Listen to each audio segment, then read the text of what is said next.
Welcome back. You're still watching Market Trends right here on ET Now. Touch base with the management of APL Polo Tubes. Ashok Gupta, MD of the company, joins in. HDFC has just bought a stake in the company, and this has been really a shot in the arm as far as the business is concerned, given a marquee mutual fund investor has picked up shares in the business. Mr. Gupta, what's your own sense of how business is shaping up right now, and do you think that you're at a turning point given the kind of investor interest and confidence you're seeing in the business? Good afternoon. In fact, what you are saying is right. This is almost a turning point for the company. Company has been growing at around 30% for the last 7-8 years, and the market, with the Modi confidence being there, is really going up for us. So we hope to continue our growth of 25-30% with the EBITDA margin of around 8 to 9%. So a lot of investor confidence is coming, and a lot of new investors are coming, and that's always welcome. Well, investor confidence is great. New investors are coming. That's one side of the story. But what about the operational side? And when I say operational side, why are you confident that you will grow at 25% plus? Because if I look at the evidence, whether it's the IP data or in general the state of the economy, nothing has changed.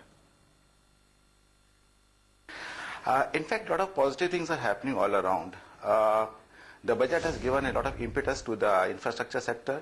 Construction is going up, and all around the demand for pipe, steel pipe, is improving. A lot of projects which were held up are again coming back online, and we are seeing all around improvement in a demand for metro projects, for airport projects, for a lot of pipe-related construction activity.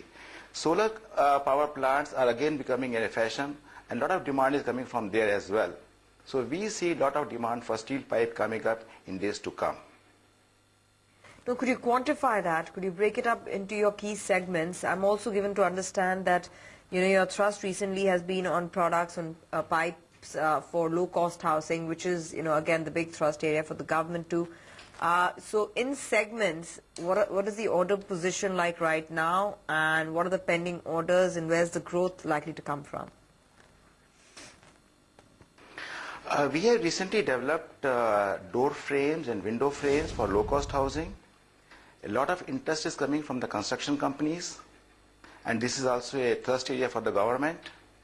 We see a lot of demand coming from the construction sector, particularly from the solar power plants, from the greenhouses. The growth in these sectors is of the order of 15 to 20%.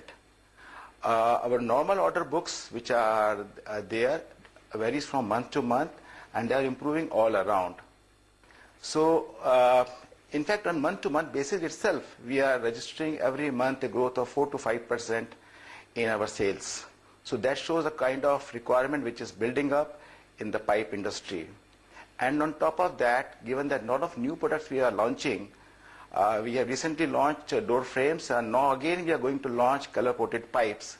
These pipes would be required almost in all the major railway stations, power plants, etc.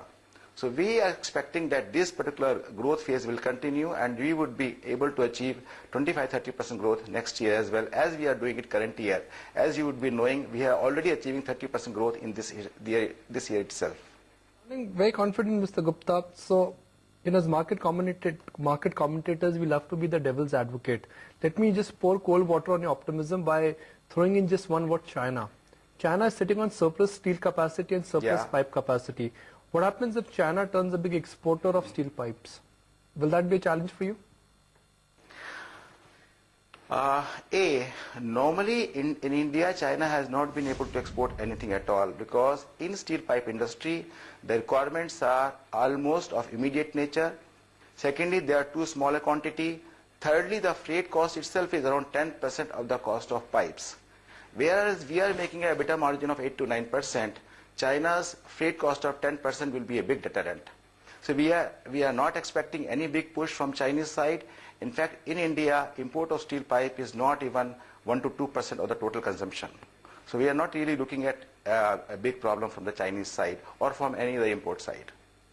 This particular product that you spoke about, color-coated pipes, if I got the name correctly, you're saying there's demand coming in from, solar power companies as well as, companies invested in development of railways, railway stations perhaps.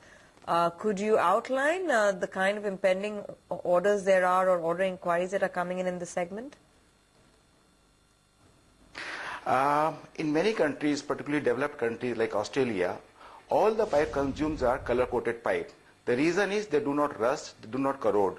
So we are expecting in places like warehousing, for solar power plants, for greenhouses, and for a lot of other applications, where people have to paint the pipes after construction, they will be taking pre-coated pipe. Just like pre-coated sheet, there will be big demand impetus. And fortunately for us, nobody else in India is manufacturing color-coated pipes at the moment. So we will be the first entrant, we'll have the first mover advantage, and a big market is going to open up. Because today also, every person who buys a pipe and constructs something has to paint it subsequently. Okay. So pre-coating will be an added market, advantage. Mr. Gupta? Could you give a number on that market? We expect that, sure, we expect that market for color-coated pipe in the years to come would be of the order of 500 to 700 crores per annum. Your current capacity utilization, because if you're confident of growing at 25 to 30%, I guess it's a matter of 18 months or 24 months, you will have to expand your capacity. Well, we already have a capacity of around 8.5 lakh tons, and we have plans in place to make it to around 11 lakh tons. We are going in for greenfield plants in the eastern region and as well as in the Middle East. So we are online both for brownfield expansion. We are increasing our capacity in the existing places. We have the surplus land available in the plants, plus we are going for 2 greenfield plants. So hopefully by next year our capacity would be around 11 lakh tons. Currently our capacity utilization is around 85%, and keeping in mind that even that 85 or 90% remains, we are hopeful we will be crossing the 1 million mark by FY17. Competitors. FY17, please. No, I'm saying who are your top 3 competitors? I'm talking about competition. Okay, you are seeing the competition. Competition is from Tata Pipes, and as you would be knowing, they are not expanding at all. Again, there are other people like Jindals and Surya Roshni. There again, the expansion is limited. So we are not seeing any significant expansion in capacity or in operations at our 3 large competitors. That again is a big, opportunity for us. What is the cash on your balance sheet right now? How are you funding your expansion? We are expecting an investment of around 100 crores for the 2 projects, and we expect all of it to be funded through our internal accruals. We expect that our cash next year should be on the order of 100 crore plus. So that way we don't foresee any need to take long-term loans or dilute our equity. Well, Mr. Gupta, good luck. Appreciate your time, and thank you for patiently answering all our questions. Okay, Dabur India. Then you've got strong price action in Bata, the Britannia, and then strong price action in United Spirits. So even though FMCG space, which was considered, which is broadly considered as a very expensive spot in this market, and brokerages are not very excited about recommending their clients some of the FMCG stocks, select FMCG stocks are bucking the trend. Money is moving out of ITC. That's a large heavyweight, and that money is moving into United Spirits, Zydus Wellness, Dabur India, and Britannia. So a lot of niche players are now picking up. No, and just the last.